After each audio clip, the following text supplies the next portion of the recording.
Warning, all hell is breaking loose in Minneapolis. We got an ICE protester that has paid the ultimate price with their life. We're going to check in on BSNBC, which is MS Now, and check out what exactly is going on. We're back with some breaking news right now out of Minneapolis, where a shooting has occurred involving federal law enforcement. I want to go right to MS Now national reporter Alex Tabbitt, who's there on the scene. Alex, what's happening there right now? Well, Anna, we are here in Minneapolis. There's a tense exchange between protesters and law enforcement, both state and local law enforcement, and also ICE agents. We just recently saw a tweet from the city of Minneapolis that reads, "We are aware of a shooting involving federal law enforcement near 34th Street and Portland Avenue." That is where we are right now, Anna. We've also been talking to an eyewitness. That eyewitness tells us that that person saw or heard two gunshots. You might be able to hear something from that eyewitness. I want you to hear what that eyewitness had to say.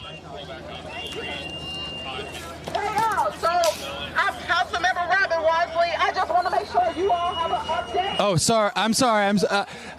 We'll have that ready for you shortly. But what we've been seeing since these reports of this shooting, since this tweet of the city of Minneapolis, is a highly Okay, right off the bat, what's up with the whistles? That's one thing that I wanted to do a video on. Do you hear these protesters still blowing these whistles? This is something that I really don't understand. I'd love to hear your thoughts on it. So basically, I'm going to turn this down and then we'll come back into this. These protesters are protesting what is codified in law, which is that you can't come here illegally.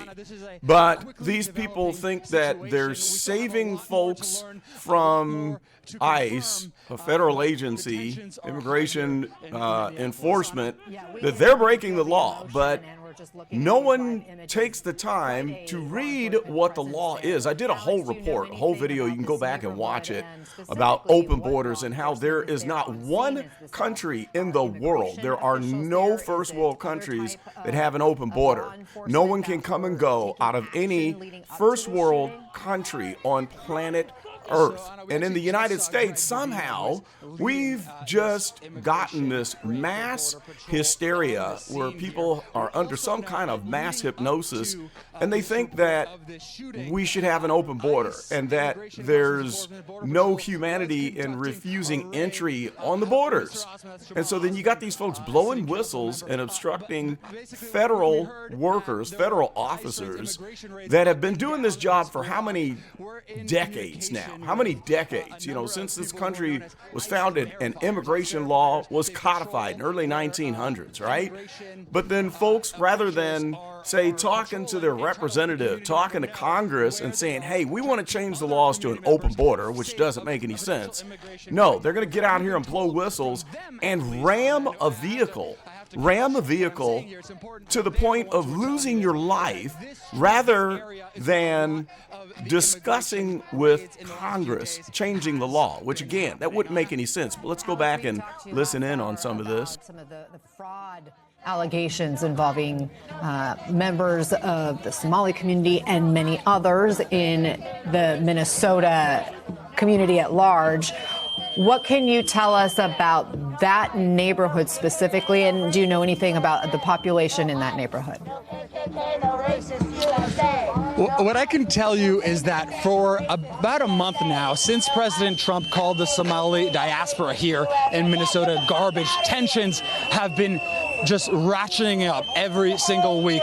You can feel the tension now, obviously, coming to a crescendo at this moment. We're about 10 minutes away from the largest Somali mall in Minneapolis. Okay, so they're going on with the whistles again, blowing the whistles. What is that supposed to do? What is that supposed to do? Calling more people to protest, I guess, as if they're law enforcement. So they're blowing their little whistles, ramming cars, losing their lives. Now, part of this mass hypnosis that they're under, they seem to forget that every past administration has enforced immigration law. There hasn't been a president yet who has said, immigration law goes away and we're just going to open up the borders. Well, other than Joe Biden, because Joe Biden opened up the border, but did not change immigration law. He just decided to relax the borders, and he refused to allow them to do the job of stopping people from coming into the country illegally, okay? And now you get all these people that are fighting this as if it's something new, as if we have not had closed borders since early 1900s. So that, I seriously don't understand why you would think it would be wise to risk your life and try to kill a federal worker because he's enforcing the law that is on the books, that Republicans and Democrats, it doesn't matter what party, we've always had these laws, and it's for a reason. Well, let's go back, listen in, and see what they're saying here. Governor Walz of Minnesota right now, a statement on X saying my public safety team is working to gather information on an ICE-related shooting this morning. We'll share information as we learn more. In the meantime, I ask folks to remain calm. All right, let's go back to this other story here. There's one that's kind of showing the action as it was occurring. Let's see what this video was talking about here. We've got a live report going on, and then this one kind of summarized what happens. Let's cut into this. We want to interrupt you. We just got a statement from ICE, and I'm just going to read it to you live. It says, today, ICE officers in Minneapolis were conducting targeted operations when rioters began blocking ICE officers, and one of these violent rioters weaponized her vehicle, attempting to run over law enforcement officers in an attempt to kill them, an act of domestic terrorism. An ICE officer, fearing for his life, the lives of his fellow law enforcement, and the safety of the public, fired defensive shots. They go on to say he used his training and saved his own life and that of his fellow officers. The alleged perpetrator was hit and is deceased. Thankfully, the ICE officers who were hurt are expected to make a full recovery. This is the direct consequence of constant attacks and demonizing of our officers by sanctuary politicians who fuel and encourage rampant assaults on our law enforcement, who are facing 1,300% increase in assaults against them, 8,000 increase in death threats.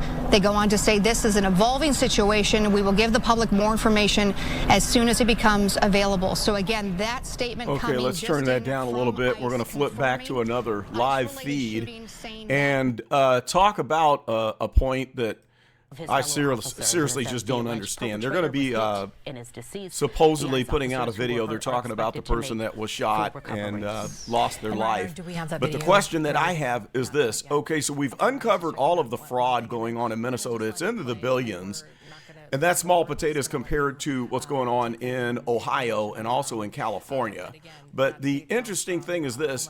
How have we gotten to a point where we start with opening up the borders, right? We open up the borders, we relax immigration law, not on the books, but we just ignore immigration law.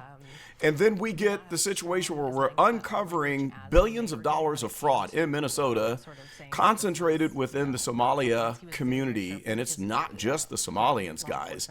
There's some NGOs out there, especially in the state of California, that make the Somali fraud look like small potatoes.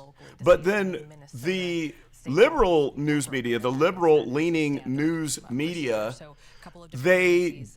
they refuse to report it, and they refuse to acknowledge that there's theft that's going on, and we're supposed to believe that it's all political and no stealing is happening, despite all of the evidence that has been released. Okay, so we know that there's billions of dollars being stolen. We look like idiots in the United States from around the world, because around the world people think that the way to the easy life is just come to the United States and rob them blind. And so you had like Omar Fateh, who basically sets up the Feeding Our Future program, and then they want to audit it, and they want to make sure that they're not, misappropriating funds. And when they did that, he comes back and says, this is racism. So Tim Walz, the governor of Minnesota, jumps on the bandwagon and says, yeah, this is fraud. And so they pulled out all the stops, and they decided, don't question the money that is being given to these organizations because it's racist. And so without any checks, without any due diligence, billions of dollars flows through these programs, and then it ends up going overseas. We're watching as people who live in the projects are driving brand new cars and even bragging on social media about how they are stealing federal money. But we're supposed to believe that it's not going on when it's coming out of the mouths of the people who are stealing. And this is in a country where, say, reparations for black people, well, that's unheard of. We don't have money for reparations. We don't have money to restore decency in the inner cities where black people have been concentrated since the Emancipation Proclamation, since the days of Jim Crow. We don't have money for that, but it's okay to allow people from all over the world to flood into the United States and eat up our federal funds and then scream racism. But where is the same energy for the black community, for the foundational black Americans that were grew up, raised here with roots in slavery from the United States, a culture that was created here? We're 100% American. We were at the foundation of this country. We're part of the reason why the United States is a strong nation, but we don't give that any energy. And now we have white liberals who are creating this whole notion that it's white supremacy and racism if we're fighting against these foreigners coming over here and ripping us off to the tune of billions. So that kind of makes me question, all right, who's the real white supremacist? Is it the Republicans? Is it conservatives? Or is it these radical leftist Democrats who claim that they're doing the right thing, but in the end, what are they doing? But just funneling money back to the people who are not from here. Let's go ahead and jump back into this story here. I'm going to turn this up and mute my mic and go back just a little bit because it looks like they're showing some pretty interesting video here. Let's just roll it back a little bit and listen. Up to the vehicle, and then there is another side, but there is a third, and this is the person who fired the shots, and it's hard to see that person. The video goes really quickly, and it's from a distance, but there is another agent. The one who fired the shots is sort of on the would be the left front driver's side of this vehicle. And you don't really see that officer until the vehicle drives away. So just make sure you pay. We just wanted to reiterate that part, because if you're joining us for the first time and it's your first time looking at this video, you might be wondering, you know, what am I looking at? Where should I be focusing on? So again, focus on that maroon colored vehicle, the Honda Pilot, and those 3 officers out there as well. Let's play that again. No! No! Shame! Shame! And so you can kind of see right there, and then there's another one running up on the right-hand side. But we're really talking about the officers on the ICE agents on the left-hand side of the vehicle as we're looking at the screen right there. So again, not going to show this a lot today, but really just want to, the best way I think we can do this is to just show you the video, and then people can come to their own conclusions. This is a live picture now of that same scene, just a short distance away, where you can see there are still quite a few people. Okay, that's pretty shocking. That's pretty sad. That's very sad and so unnecessary. Hard to say. I don't know, guys. Based on that. I don't understand it. I really don't understand it. It's kind of like these people have been brainwashed and convinced to allow basically the destruction and dismantling of the United States, which I don't think is going to happen. I don't think it will, because there's still a majority of people who believe that we don't have a future if we continue to allow this. But, you know, part of this whole belief is that in order for us to pay back the world for being imperialist or being racist or for white supremacy or whatever, we're just supposed to lay down and turn over this country to everyone in the world for just a free-for-all where anyone can come in here, other cultures, bring in their culture, set up their laws and rules. Case in point, the Muslim community, the community that is not born and raised in the United States, because there are many Muslim communities that live right here that do not have this whole belief that Sharia law should become the law of the land here in the United States. There are some great Muslim friends of mine who meld into the society here that is established, but a lot of these folks, like the Somali community, what's going on in Dearborn, Michigan, what is starting to pop off in Texas, well, they do interviews and they ask people, What do you think comes first, the Constitution or Sharia law? And a lot of them will say Sharia law because that's God's law. So we're just supposed to sit back and say, okay, let's open up the borders, let everyone flood in here and take this country away from us, take our money, and we're supposed to assimilate to their culture and let them do whatever the hell that they want to do, spend up all of our money, and basically turn us into slaves. So all the while, all of the hard work that we do, all of the progress that, say, my community, the black community, has made, foundational black Americans, we're just supposed to lay down and let this happen. And I don't get that. The case study is the city of Chicago, where we have Mayor Brandon Johnson, a black man, coming in to save the black community. And what does he do? He basically spends $1 billion of Chicago's money to open up the doors to illegals coming in by the busloads, giving them assistance with rent, assistance with starting businesses, driver's license without passing tests, and then refusing to assist the black community. So the black community is saying, hey, what about us? Sorry, we don't have any money because we spent $1 billion on bringing in these illegals with the purpose of changing the whole makeup, the whole fabric and the structure of the United States. Because, of course, if we can bring in millions and millions of these people around the world, it'll change the voter base in the United States probably within the next decade. Even right now, because a lot of these states, what they're doing, like what they did in Minnesota, is passing a law that says, hey, if you don't have a license or an ID, you can vouch for 8 people. So that means you don't have to show ID. In California, they passed a law stating it's illegal to show an ID when you're going to vote. What's the reason? It's so illegals can vote. It's so they can hold on to power forever.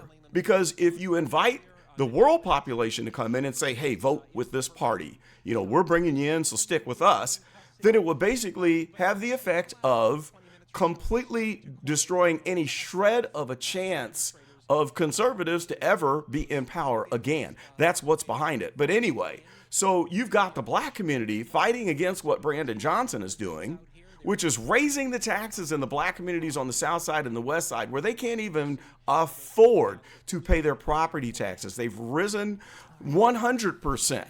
What they're paying for the real estate tax has doubled. Then they turn around, secret meeting, and the school board, which has the ability to raise taxes without city council's approval. They raise taxes. Why? Because they don't have money to take care of the schools.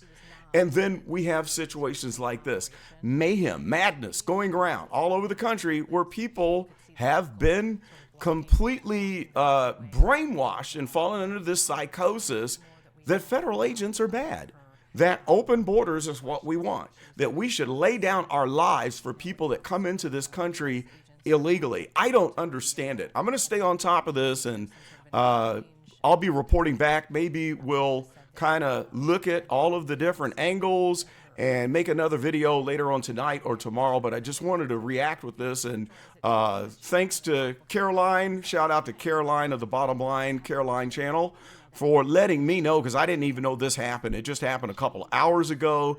So let me know what your thoughts are. Post your comments below. Sorry that this video didn't have anything to do with Tiffany Hinyard, but this is just sad, guys. This is really sad. So we'll end it here, and we'll come back very soon and keep you posted. Oops. I didn't make it through this video being seriously. See you later.